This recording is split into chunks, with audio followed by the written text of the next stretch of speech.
Well, I would say in the Chinese system of socialism with Chinese characteristics, if we forecast to the middle of this century or earlier, 2035, the Chinese society will be more inclusive.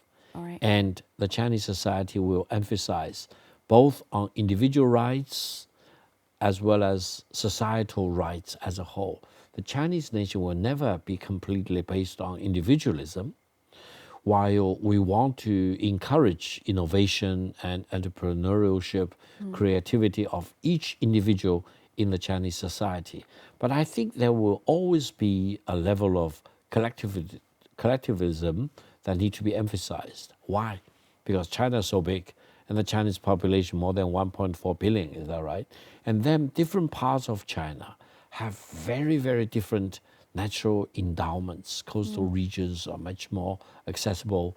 Hinterland regions, border regions are very much landlocked, for example. So we need to have a system where everyone will not be left behind. No place, no county, no city, no border region should be left behind completely on its own.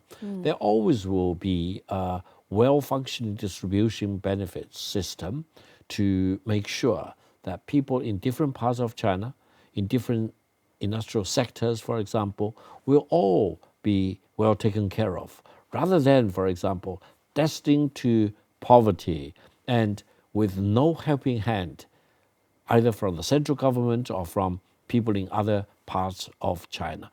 And then I think China will always emphasize the importance of education, vocational training, continued education, so that the Chinese people, the Chinese nation, one generation after another, will accumulate more knowledge, more skill set, more technological know-how to make sure that China as a nation will always be more dynamic. And innovation will be the key, and pushing to the edge of scientific and technological adventures will be the key. That's why China is talking about landing Chinese persons on the moon before 2030.